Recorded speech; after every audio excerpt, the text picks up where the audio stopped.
Welcome to DevLog number 3. I'm currently working on the browser extension for my visual walkthrough app. And it's amazing. I'm having super much fun doing that. There is a bit of a caveat, so I will get to this during this devlog, but I want to show you what I've done so far. So let me share my screen. There we go. So here you can see my VS Code. It has the aubergine color. That means we're working on the browser extension. And in the background, there is the Chrome browser because that's what I create the extension for, because I will just use the Chrome for that matter. And first I want to show you how to add the extension to the browser, and then I will show you a bit about my file structure so far, what I've done and everything, and then get more into the what's not ideal at the moment. Let's jump to the browser first. When you want to create a browser extension in Chrome, you need to hop to Chrome://extensions. And there it's important that you have developer mode activated.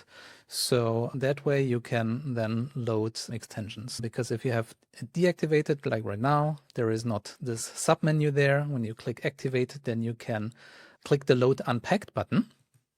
And once you click the load unpacked button, you can select the browser extension that you're currently creating. And that's where the file structure and everything comes into play, which I will show you in a moment. But here is basically the same folder that you also see here on the right side in VS Code. So that is my browser extension folder. Once I open it, then you can see that my visual walkthrough creator is there as a browser extension, and I can use it on a website. So when I go to a website, for example, fly.io, then I can click this little puzzle extension piece up there and select the browser extension. What I then also like is to click the pin, so it's in my browser bar. And now the extension really works like any other extension, which is nice. So when I click it, then there is this little button, or let me reload for a moment. That's kind of like going more into the what's not ideal right now.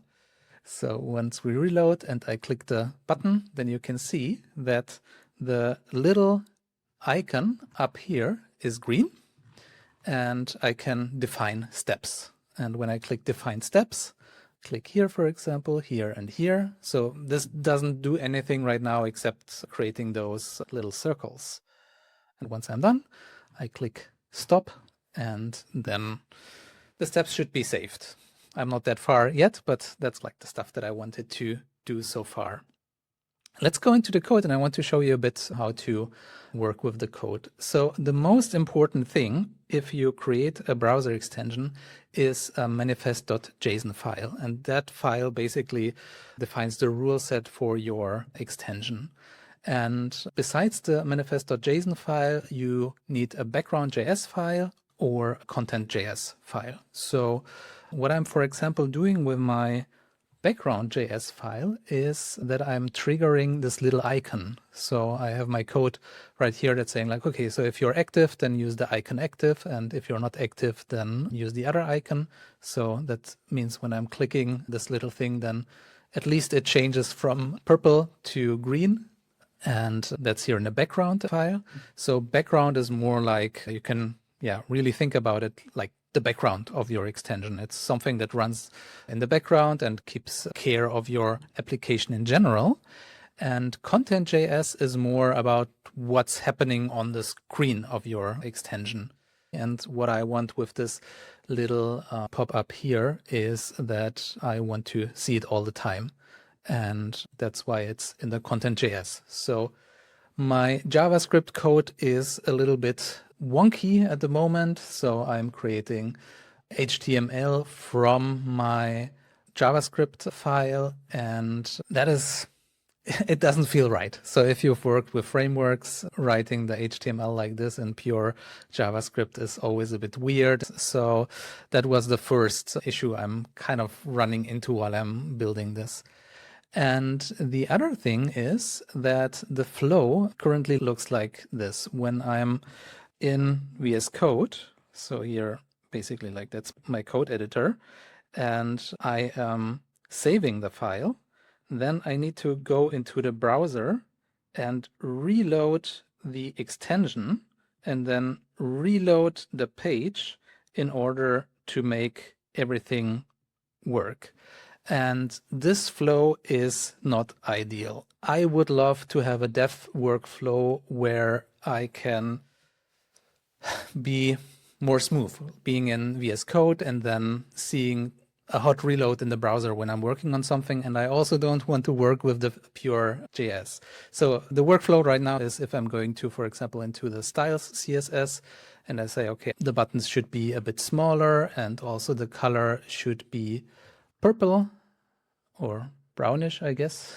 Let's go for some purple color right here. And I'm saving. Then even when I reload the page and I open my extension, the circles are still orange, right? So what I need to do is I need to go to extension and then click the reload button here. And once I've clicked reload and once I've reloaded the page and then click the extension, then the changes are present. And that's not ideal. The other part that's not ideal is that I'm writing this pure JS, and somehow I would love to use a framework for that. I'm super happy about trying things out, and it gave me a good feel about what I want to do with the extension to define the steps.